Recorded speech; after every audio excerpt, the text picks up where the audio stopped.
So yeah, if the chat is open, maybe you can just write where are you coming from. And if you're listening in a different language, and I'll say this again as well, if you type the interpretation button, you'll be able to select the various languages.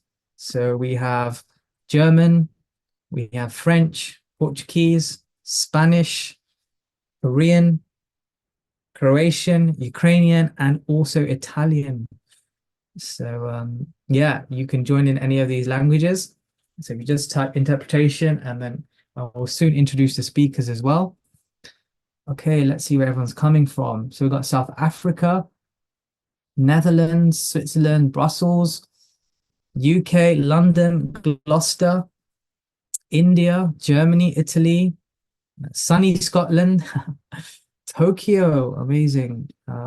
Somerset, France, Middlesex, India, um, Mexico, Hertfordshire, Bristol, California. Amazing. Okay, everyone's from Melbourne. Okay, so you guys are just waking up. 4 a.m. there, I think, 4 or 5 a.m. Leeds. Daniela, nice to see you.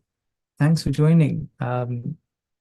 Perth, Greece, Avi. Wow, amazing. North Carolina, Pittsburgh. Oh, amazing. Yeah, I've been to Pittsburgh. Really nice place. Chicago, Priyanka, thanks for joining. South Africa. Okay, so it's a very, very global call today. So amazing. I'm very excited. I'm just gonna okay, my camera is bouncing. Okay, let me just adjust that. Hopefully I'll try and sit still as well. So okay, so I'm just going to introduce the speakers. We have a lot of international translators on the call who have been kind enough to share with us in their language. So first of all, we have Dominique, who is translating in German. Dominique, can you give us a wave? Thank you for joining. We have Aurora, who is translating in Italian. Please, yeah, thanks for joining, Aurora. She is an amazing yoga teacher, an amazing soul. We have T, who is translating Croatian. Thank you for joining, T. We have Julianeshwari, who is translating in Ukrainian on her phone. Thank you so much. We have Eva, who is doing Espanol. Thank you, Eva, for joining and translating. You can see her smiley, bubbly face. We have Julian, who's doing Korean. Thank you for joining, Julian. She's in a very sunny atmosphere in India. And we have Dhananjaya, who's doing French. Thank you so much, Dhananjaya, for joining. And we have Paulo, who is doing Portuguese. So anyone wanting to listen in Portuguese? Okay, so we have the languages. So yeah, welcome to today's session, which is life hacks from the Bhagavad Gita. We're going to give you a little taster of what we can expect. And some of you are probably joining Think Gita for the first time, so joining this community for the first time. And maybe I'll just share a bit about what we do and who we are. What is Think Gita for those of you who are joining for the first time? We're actually dedicated to share the knowledge of the Bhagavad Gita in its purest form. And some of you might have tried to read this book or understand it by yourselves, and it is quite difficult and hard. But it's very clear that many, many golden secrets come from this book, many life principles. It's a universal book with major, major benefits for everyone. And because this book is so amazing and so universal, our vision is to make this book the #1 book in the world.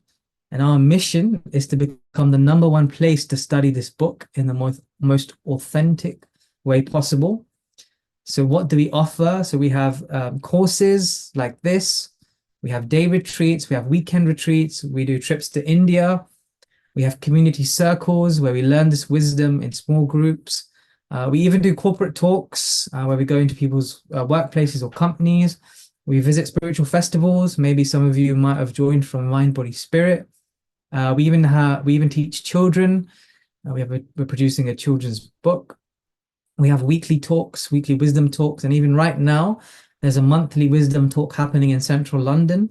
So some of our team is there, and we're expanding into different cities as well. So welcome on this journey for Think Gita, and we hope you'll be with us on this journey, and we hope we can serve you by giving you and sharing with you knowledge and sort of being here together. So thank you all so much. Um, oh, here we have Keshav Swami. Welcome. So, Hey, how you doing, everyone? So nice to see you. It's so amazing to see so many people on the call and yeah, just eager to kind of explore. We're embarking on another journey and I'm really excited. So yeah, thank you everyone for being here and thanks Raj for kind of facilitating us and taking us through. thank you, Keshav Swami. It's my pleasure to host, and we're so grateful to have you on the call. So those of you who don't know Keshav Swami, I'll do an intro, and he doesn't like this intro and being introduced and stuff, but I think it's important we share about Keshav Swami. So he's been a monk for over 20 years. He's lived in a monastery, the famous Bhaktivedanta Manor. For those of you who don't know it, it's a famous manor house donated by George Harrison and now serves as a temple and monastery. Keshav Swami is actually an author, so he's written over 10 books, including many about the Bhagavad Gita. And he's a popular speaker and world traveler as well. So he's been to many countries. I think last year he went to 85 countries in 1 year. And he's also a faith leader. He gets invited to many organizations and universities like Cambridge, UCL, many in the States.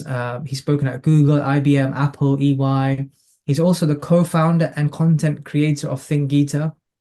So we're really grateful for him for sharing the Bhagavad Gita in the way he does. And he's written many courses that many people use now and are inspired by his teachings. Um, and overall, he's a humble, gentle, sweet human being who I'm very excited Sometimes, to learn sometimes, from. sometimes. Okay. So welcome, Keshav Swami. So let's get underway. So life hacks, we're going to start that course. But before we go into life hacks, let's just ask a bit about the Bhagavad Gita. So maybe before I ask you this question, Keshav Swami, maybe just on the audience, we can get an interaction going. Um, Maybe on the chat we can write. Those of you who are familiar with the Bhagavad Gita or just heard a little bit about it or know a lot about it, what's the one word that comes to your mind when you see or think about the Bhagavad Gita? We can just open up the chat. What's the one word that you that inspires you or comes to your mind? Okay, so we have some good ones coming in. Wisdom. Maybe Keshav Swami can tell us which ones you like as well. Yeah, I mean, the first ones that are coming up about a life manual, I guess that's the one that resonates with me the most. I kind of feel like whether you're religious or not, whether you're spiritual or not, whether you're philosophical or not, there's something in the Bhagavad Gita that can just help you with your life. And it fascinates me the variety of topics that the Bhagavad Gita covers and the multiple angles of ways of looking at the Bhagavad Gita that there are. It almost feels like it's unlimited. So yeah, I really feel it's like that, a life manual. Um, and yeah, I guess there are many other words here like truth. Meenakshi has said truth, and I think truth is such a amazing thing. Einstein said, "You'll know something is true when it has two qualities."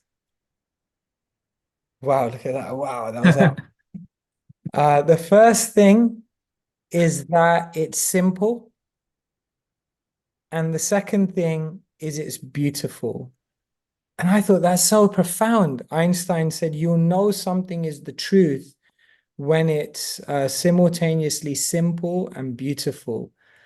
And so sometimes I've read a lot of philosophy or spirituality, and But sometimes it doesn't fulfill those criteria. But definitely when I read the Bhagavad Gita, I was like, this is just simple and it's beautiful. And I think also the truth is something which stands in all times, places, and circumstances. You know, now we live in a world where like someone can have an opinion or an idea or a kind of a philosophy, and it works for some time. But then later on, we're like, okay, we need to upgrade this to like 2.0, you know? But the truth is just like it sustains, it stands the test of time.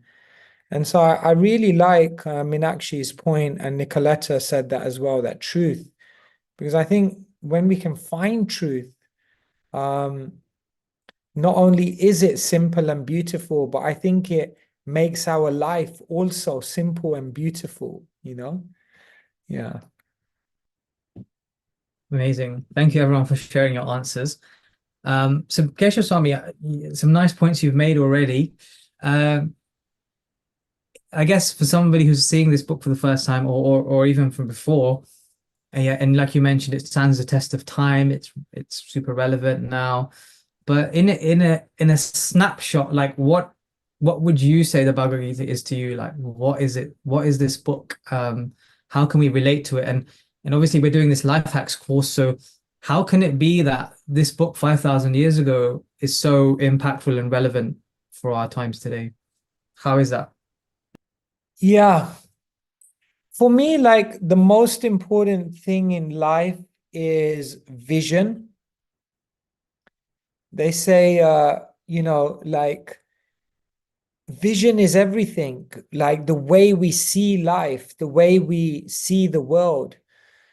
And I often tell people we want to move forward, but first I think we have to look back, we have to look up, we have to look within, and then we can look forward. And I really feel the Bhagavad Gita is a book which helps us to do this. The first thing is, I think the Bhagavad Gita helps us to look back, but not look back in anger, not look back in frustration, not look back in like bitterness, but look back in our life, reflect, and through the wisdom of the Gita, understand many, many lessons from what's happened in our life that can help us move forward. So I feel like the Bhagavad Gita helps you to look back and grow yourself. I also feel the Bhagavad Gita helps you to look up. Sometimes we look at this, we look at the stars at night and we wonder what's out there, what's greater than me? Is there some higher plan? Is there some, some other beings or laws or reality that I can't see? And so I think the Bhagavad Gita just opens up this whole possibility of looking up at what lies above us. And that's fascinating. And that helps our journey forward. And I think the third thing the Bhagavad Gita does is it helps you to look within. It's amazing that within our own heart, within our consciousness, we go through all these things, desires, emotions, the mind's chatter, feelings, sometimes of depression, or sometimes of elation, or sometimes of fear. And what the Bhagavad Gita really does is it helps us understand the inner world and understand ourselves better.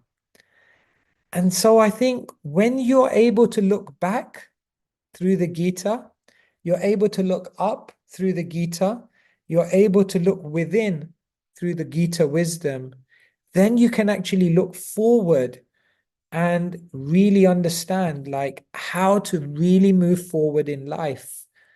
And so I guess that's one way in which I explain the Bhagavad Gita to people. Yeah. That's such a nice way of putting it, and it's so like humble, so it's nicely, it's so well put, and so relevant how we can use it. So I love that, and that's really inspiring. So yeah, very excited to go into this journey of this special book. So let's get to the first. Okay, so let's get to topics of some of the course that we're going to be talking about. The first one, Keshav Swami, so you've created this course, and the first one that you've put out there is manifestation. We all want things in life, and we all want to manifest things in life. Maybe I'll start with the audience. Again, this is a community. We want to get you involved. So in the chat, maybe you can write if you've ever tried to manifest something in your life, and if you did, what did you manifest, and did it work? Yeah, let's see what results we get, and let's see what people are trying to manifest these days. Keshav Swami, did you ever try to manifest something in your life? Um, I tried to look at my alarm clock and manifest it to kind of move back a few notches. As monks, the alarm clock goes off pretty early in the morning. So I have had my moments staring at the alarm clock, trying to manifest a different time. So far it didn't work. Well, kudos to you for waking up at what, 3:30 every morning? Yeah, today I was up early actually. I was up at 2:30. I woke up, my eyes opened, and then I couldn't get back to sleep. And I thought, okay, let's do it. So I was reading this morning. It was beautiful actually. I was writing this morning between like 2:45 and 4 o'clock. I had the most amazing time writing this morning. There was so much clarity. It was beautiful actually, yeah. Wow. I think maybe tomorrow morning a lot of people are gonna maybe try setting their alarms for 2 a.m. Yeah. Wow. So yeah, let's see some answers we've got coming in. Vipasha says expectation, Ramananda community and purpose, with Gita. We've got here manifest a job and supportive team, and it worked. Okay, so a lot of people sharing about manifestation, and yeah, I guess we all see there's a mix of things that everybody wants, and a few people get what they want, and many end up feeling it's not enough. Many end up people, even if they get it, they feel it's not enough, and you end up feeling empty. Either way, either you get it, you feel empty, or you don't get it and you feel empty. So what can we learn from the Bhagavad Gita about manifestation? And I guess the bigger question, which we should really be asking about manifestation, is what should we be manifesting? There's a famous saying, like, be careful what you wish for. So what should we be wishing for? Yeah, yeah. The Dalai Lama, he says, sometimes not getting what you want can be an amazing stroke of good luck. In English, they say, put your mind to it. My mum used to say that to me, like, why don't you put your mind to it? And there's this sense that when you put your mind to something, then you can do amazing things because the mind, everything has its seed in the mind. I write a journal, and there you kind of do a mind dump every single day in your journal.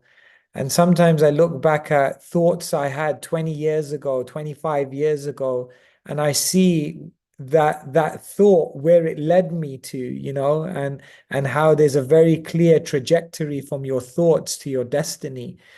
And so definitely the mind has an incredible power. And one of the things that we're going to be talking about in this session is the difference between a growth mindset and a fixed mindset.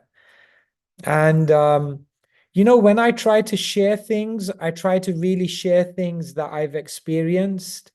And this is one of the most powerful things that I really am excited to share with everyone. I'm going to talk about 5 things which the fixed mindset avoids and which the growth mindset embraces. And it's so clear that you can mark yourself out of 10 on each one of those. And I'm totally convinced that in each of those 5 areas, if you increase your ability to embrace those things, then your ability to manifest things will be incredibly powerful. So we're going to be talking about that, but then we're going to be developing it further, because we're going to be talking about how there's something more than our mind which determines the future. And that's really profound as well, because there are other energies, there are other forces, there are other laws which govern our destiny. So we're going to be talking about that, the science of karma and what that means. And then, as you said, we're going to develop it even further, because we're going to talk about what are the things that we should be trying to manifest. What are those things, because sometimes, like I mentioned the Dalai Lama, and also another great saint, Saint Teresa of Avila, she said, more tears are shed from prayers that are answered than from prayers that go unanswered. Because sometimes we just shoot ourselves in the foot by trying to create and manifest things around us that won't necessarily serve us. And so taking some time to really think about that. So it's such a this session is like fascinating, because I think the principles are so simple in one sense, but which you can really think deeply about and make changes to your life immediately. Yeah.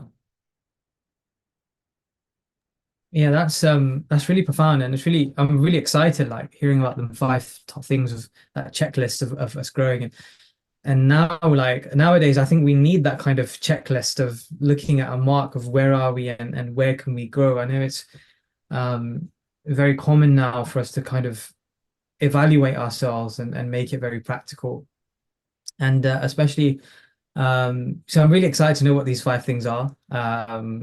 And yeah, and also what you said about uh, towards the end about knowing what to manifest, and also there is not it's not just simple where you want something and you put your mind to it. There's many other factors, many other energies, there's many other people involved, nature, etc. So how does that all work? It's really interesting, and how can we manifest, and what is it that we should really be asking for?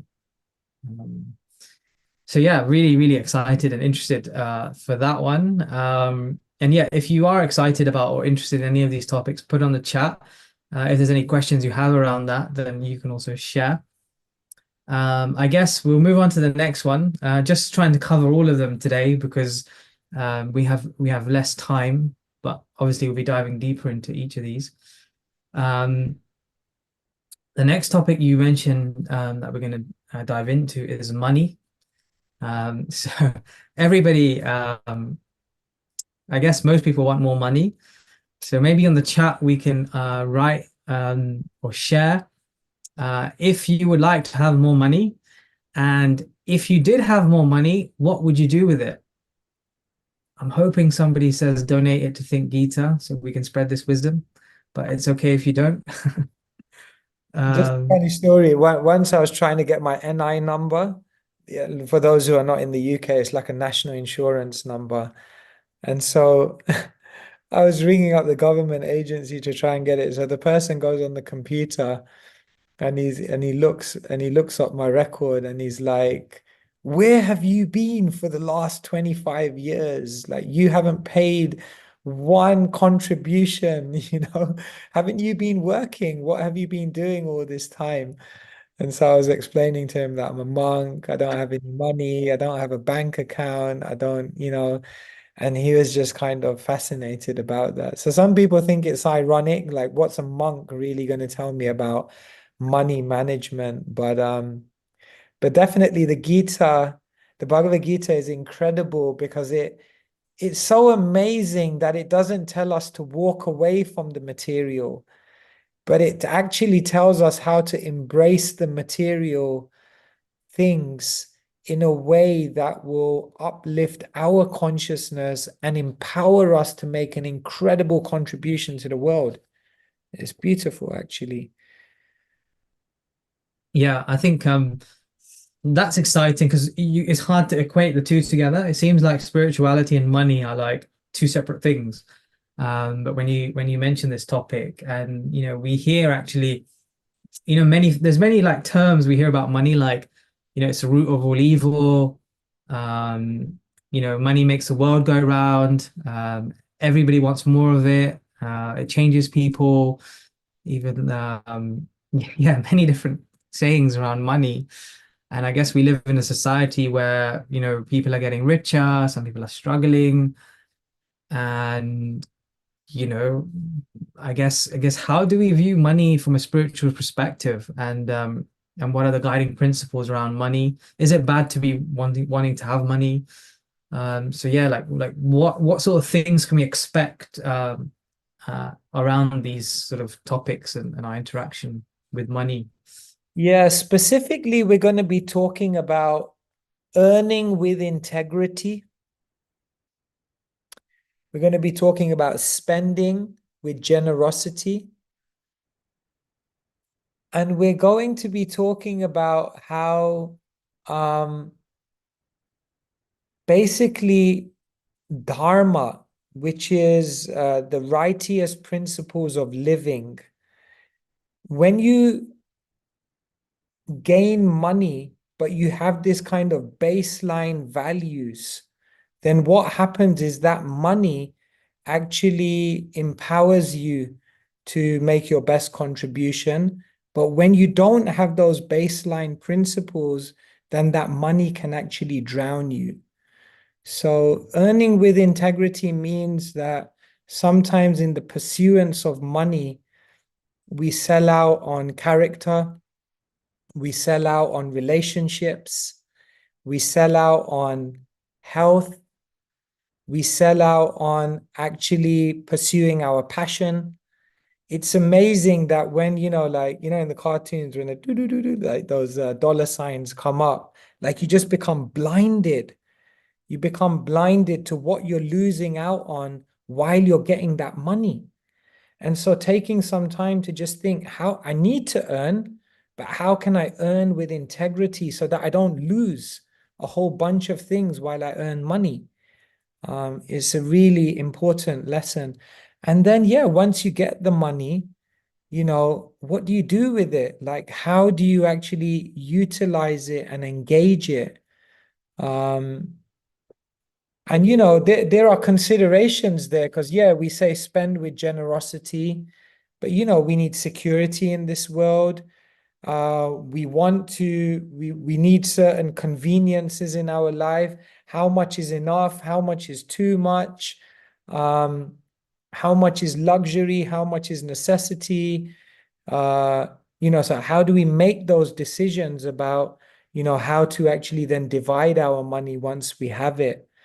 So these are all like fascinating discussions, and you mentioned that point, money is the root of all evil, but actually the actual accurate biblical saying is not money is the root of all evil, is love of money is the root of all evil, which I think is an important distinction. So yeah. I remember once we were actually going together. We were in the car together, and we were driving to the financial district in Canary Wharf, and we were going there to give a talk. And I remember saying to you in the car, it's like I think it was 7 p.m. in the evening, and I could see all the office lights were still on. There were so many people still working, and I was like, I can't believe people are still working at this time. It's 7 p.m. You laughed and you said people would do anything for money. Um, so what is it that I guess before we move on to the next topic, but I just wanted to ask you, like you said, like it affects relationships, people get blinded almost, the dollar signs come up. What is it that makes people so hungry and crazy for money? Like, well, what makes them like that? I mean, I'm not saying them, I'm also including myself in this and speaking as a general, but what is it that makes us in this way so blinded, I guess? I guess there are multiple things. The prospect of immediate enjoyment, um, the sense of superiority and control that one gets, But one thing I think really is that we define ourselves in life so much by numbers. Uh, the profit we make, the power we have, the position we are in a ranking, the popularity of people who follow us. Like Einstein said, everything that can be counted doesn't necessarily count. And sometimes those things that can't be counted count for more. And so I think it's really like that, that sometimes we just define ourselves by numbers. And it's amazing, even in my life as a monk, I've caught myself many, many times, like measuring my self-worth on numbers, on positions, on, percentages, or you know what I mean? So I think that's also an interesting psychology. Um, Thank you so much, and thank you for being so honest and sharing with us that answer. Okay, so let's go to the next question, the next topic, which is about letting go. So yeah, like I guess we all have times and difficulties that we've been through or life events, and maybe we'll start with the audience. So maybe you can write on the chat, and you can be as honest as you like, or not. It's up to you. So maybe if you want to put on the chat, if you or somebody close to you has been through a life-changing event or a difficult time or a reversal or a setback in the last 1 or 2 years, and maybe you want to share, a couple of a line or a word of what you went through, or just if you have been actually, um, yeah, because many of us go through difficult times. what have you had to let go in your life? That's also an important, or what would you want to let go of in your life, but you can't, isn't it? It's interesting that sometimes we lament at the things we lose, and sometimes we want to let go of something, but we can't let go of something. What to let go of, how to let go of it. What about when someone slips away, something slips away from us when we don't want to let it go? It's so interesting, isn't it? Yeah, it's like fascinating, like how we become easily attached to so many different things, and we just don't know even the timing of when to let go. Sometimes when is the right time? I'm just going to read some out from the chat, and thank you all for being so honest. Bijal, passing away of a loved one, Kishan, breakup with a loved one as well, or somebody you saw your life with, grief, Drishti, Kushanga, words of New says, Krishna kind of letting go of the need to always be right, fear, um, professional rat race, okay, Davina, attachment, fear, apathy, Leah, thank you for sharing. So yeah, many different struggles, and many different situations we're all kind of struggling to let go of, and I guess we all hold on.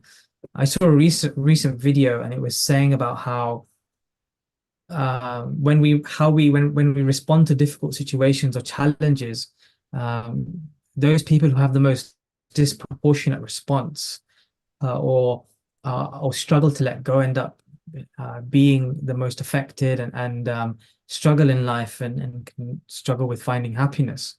So how do we let go? And when we can feel really stuck, really trapped within that, yeah, how do we respond also? Because in life's going to throw so many turns and turbulations at us, many setbacks.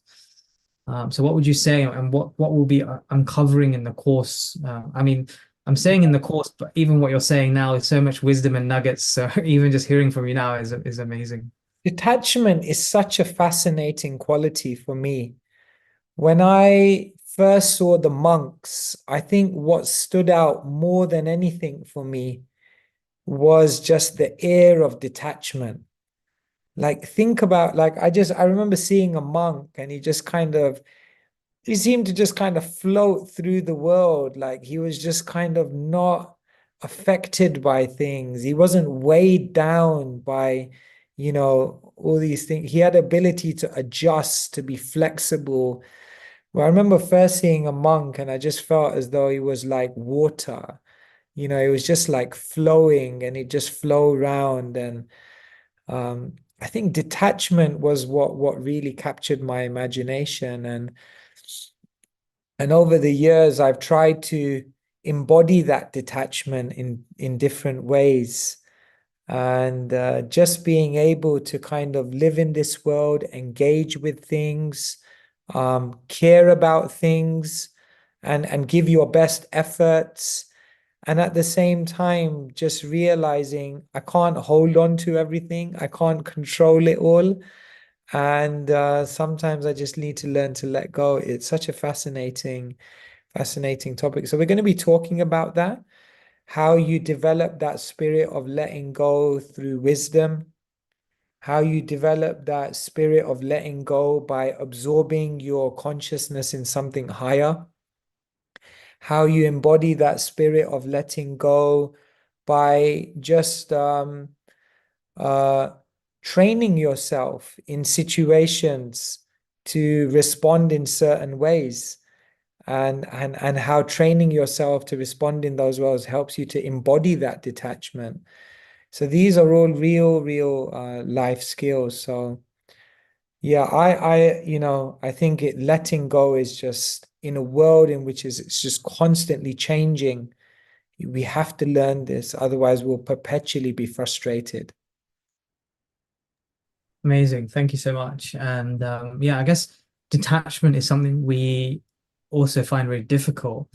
Um, I guess wanted to ask then, if we become detached or learn to let go, what results or what symptoms or characteristics do we notice? Like what outcome do we get within ourselves, and what would you notice about somebody who's, I know you said something's floating, but in our life, what can we see? What can we expect if we've managed to get to that level of detachment? Many things, but just because we're short of time today, I'll just say one thing, which is that when you learn to let go, you can actually look forward. The number of people, and I say people, also me, who I feel are just prisoners of the past, who are just looking back and who just can't let it go. I think someone here put resentment, bitterness, you know, memories of the past, um, sometimes it's also interesting, I'll be talking in the session about the peak end principle, which is like when we look back in our lives, we often have this kind of skewed, unrealistic version of the past. We tend to only remember the peak emotions and the final emotions. So, like, your life could have been terrible, but if you had some peak emotions of happiness and the end emotion was kind of sweet, then you frame your whole past as like the most amazing thing. And so sometimes we become imprisoned by our memories of the past and we can't let go of the past. And so I think when you're able to let go, the greatest thing is that you can move forward. But people can't let go, and holding on means holding back. And so I feel like so many of us are frozen in our life because we can't let go. And so, it, it just, yeah, it opens up a world of opportunity. Wow, that's really profound. Thank you for sharing that. And really important as well. Okay, so I'll move to the next topic. So this one you mentioned was communication, and yeah, how can we communicate better, and the science behind communication. So maybe in the chat, I'll open it up to the audience again. We open up the chat. So maybe you can write a yes in the chat.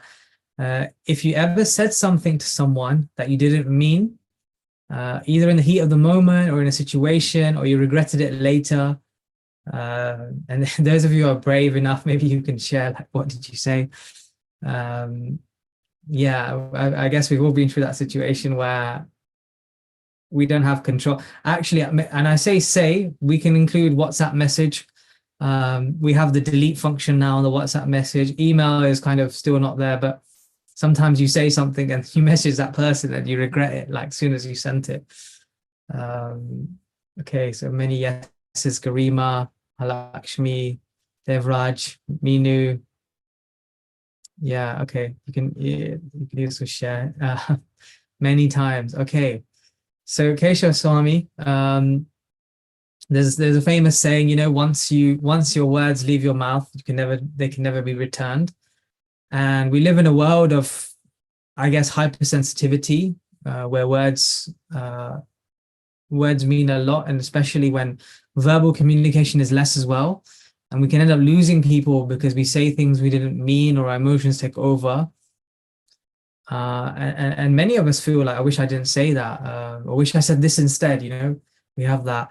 So what are we going to learn about communication from the Bhagavad Gita? And also, why is it so important? Why have you put communication as a topic? Yeah, I think sometimes we feel like we're not able to communicate with force. Like we feel like we're speaking, but people are not hearing us. Sometimes we speak, but we don't feel like we're speaking with clarity. So they may be hearing us, but we don't really feel like they're understanding us. And sometimes we speak, and even when we know they're hearing us and they're understanding us, sometimes we feel like we're not moving their heart. We're not actually touching them in a deeper way. I think when we learn this art of speaking with force, with clarity, and with what I call pathos, or some charisma that moves people's heart. I'm going to be talking about in this session, actually. They say the best speech, Aristotle says, encompasses logos, logic, it's logical.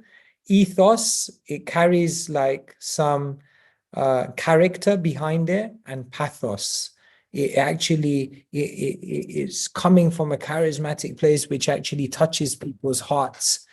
And so we're going to be talking about this. We're going to be talking about the culture of speech, how to actually ensure that our words uplift and actually make the world a better place. It's interesting, like, for example, they say the one bad habit, or there are many, but probably one of the most popular bad habits that was like 30 years ago was like outlawed, that's just commonplace now, is like swearing, for example. And so we're just going to be talking about how even words, every single word, it just has such an effect on your consciousness. Not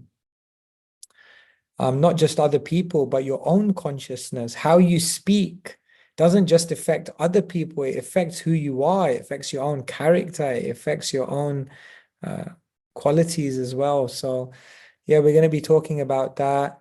Maybe we'll also talk about things like public speaking, because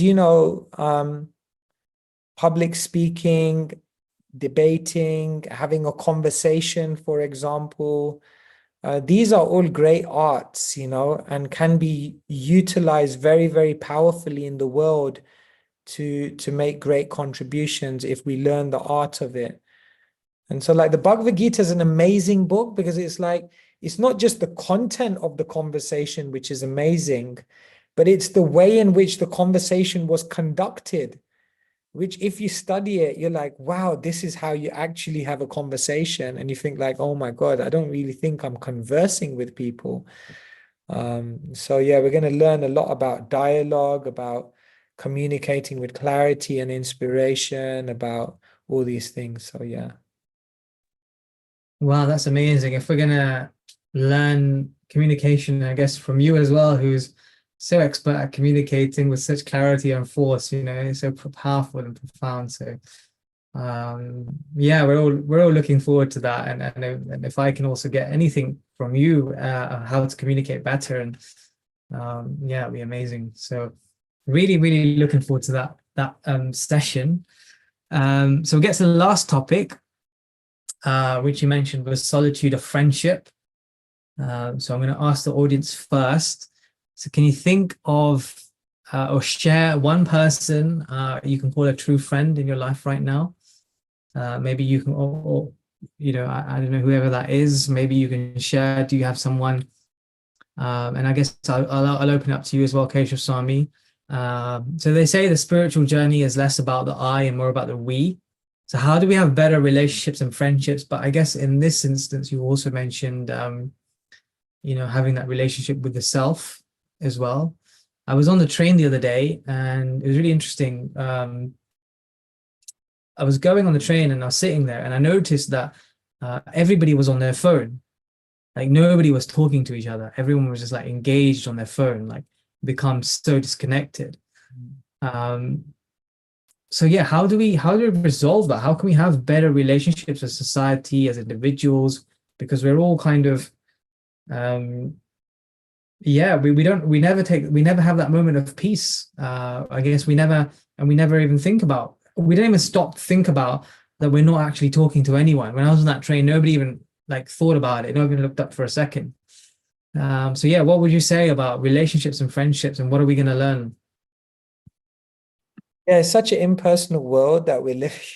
I was just on the underground today. I spent the whole day in London today, so I was just coming back on the train, and it was just like, crowded loneliness, like everyone's just in their own world.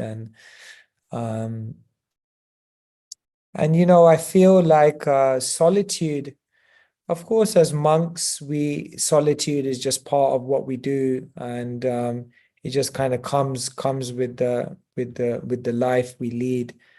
But I really feel like that's also something, there's something when you just go into the forest and you're just by yourself, or there's something when you wake up very early in the morning and you're just sitting with your own thoughts, and there's something when you just put your devices away and you just be in that moment.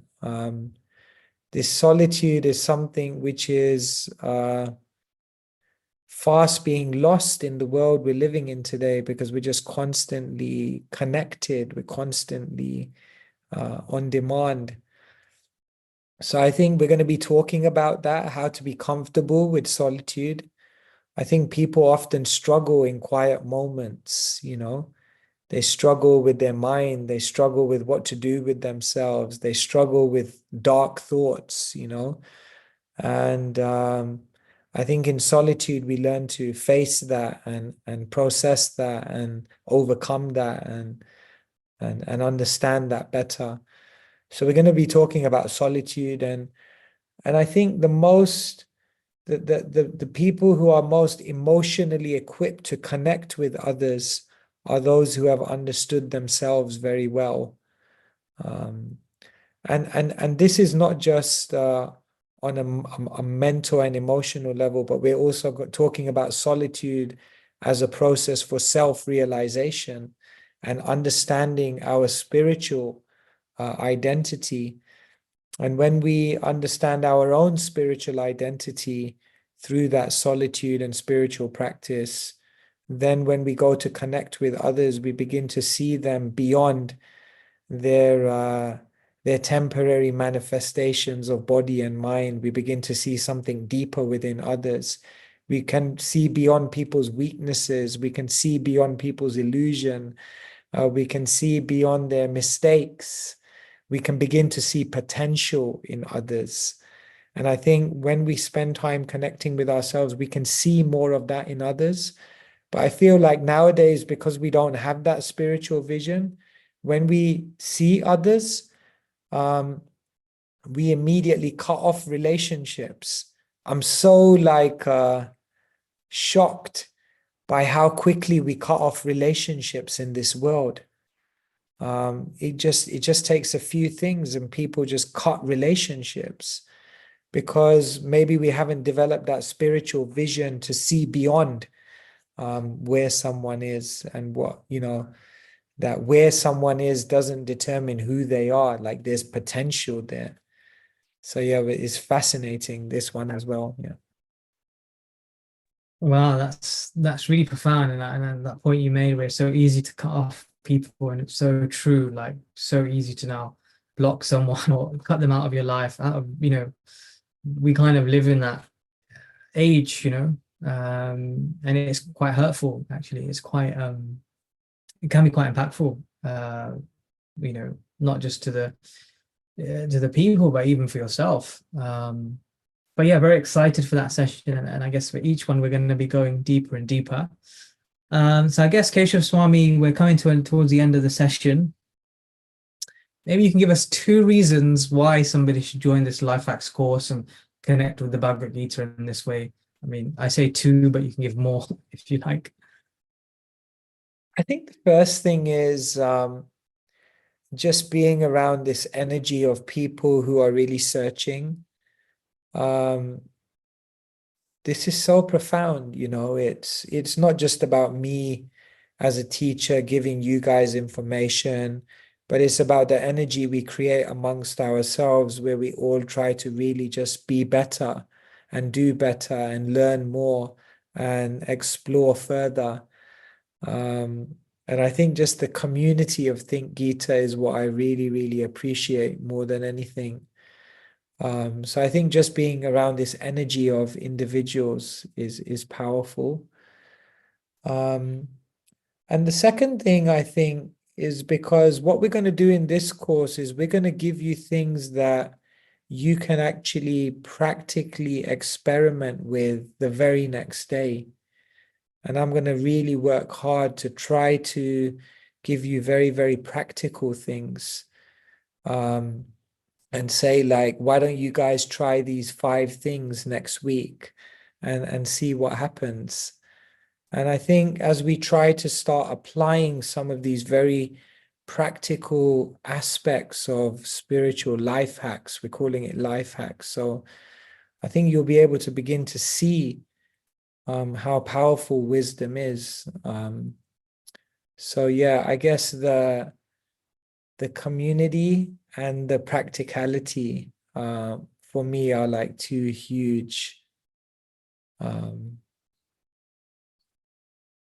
allurements, if you can say that.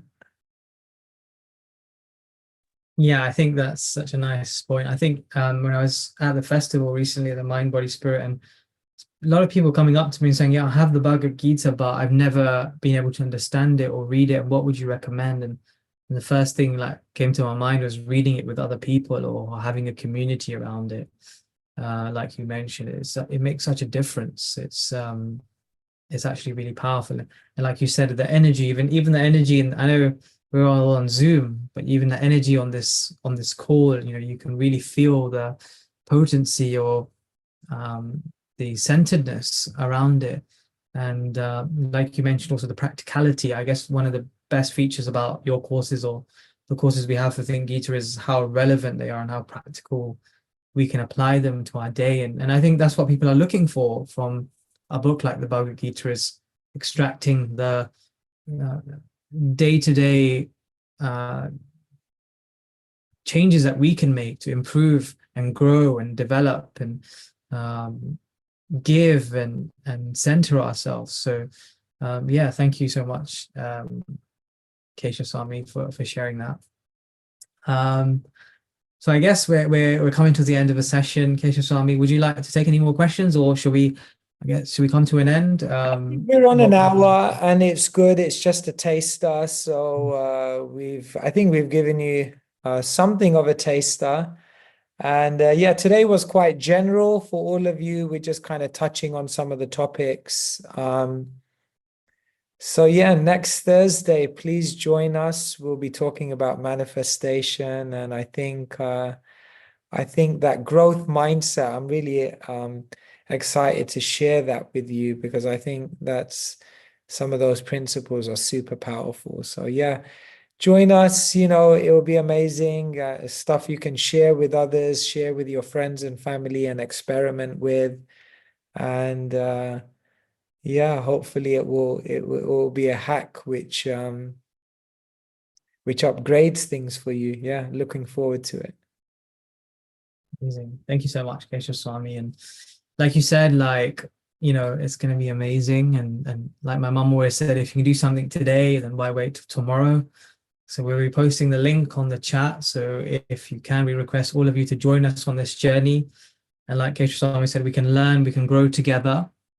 And not only do we want you guys to join, but we humbly request that you share this with your loved ones, with your communities, with your networks. Because you know, when you do it as a group, when you do it as together as people, when you have somebody to talk about it with, it really comes alive. I remember when I did this course, I used to have someone I used to call up every night afterwards, and we would talk about the session. You know, what happened, what did we learn, and actually, we may not know how much it might help someone. We don't know how much someone else out there is looking for this and is going to benefit from this knowledge, who might be seeking. So this could be the right thing for them, for you, and also for them as well. And maybe it's the right time in their life. Many people that this wisdom comes about when they're just looking for it or they just need it. And therefore, we're requesting all of you to be instruments of change and positivity as well. So first sign up for the course and then share it on your WhatsApps, share it on your Instagrams or X or TikToks or with your neighbors or friends. We're going to post two links. One is the sign up for the life hack link, and then also a link for the WhatsApp group where they can stay connected with our community and also catch the recording of this taster so people can watch it back as well. And yeah, we humbly request all of you to join us. I'm really looking forward to next week. And yeah, hopefully many souls can be inspired and enlightened. So thank you so much, everyone. And a big thank you also to the team who have worked tirelessly to translate, to get the tech together, Adriel, Mukund, Snehal, and I mentioned the translators earlier as well. So thank you all so much. And yeah, grateful to you as well, Keshav Swami, for giving up your time. And you know, we're super excited, we're super inspired, and yeah, we hope that this is a great course for us to uplift us with your wisdom and knowledge. So Thank you, everyone. Yeah, really an honor to be with you and look forward to connecting next week. Okay, thank you, everyone. So I think the chats are the two links are there. We have the life hacks link, and we also have the WhatsApp link to stay connected. Thank you all for joining. Thank you for taking your time. Hopefully it's been useful. And have a good evening.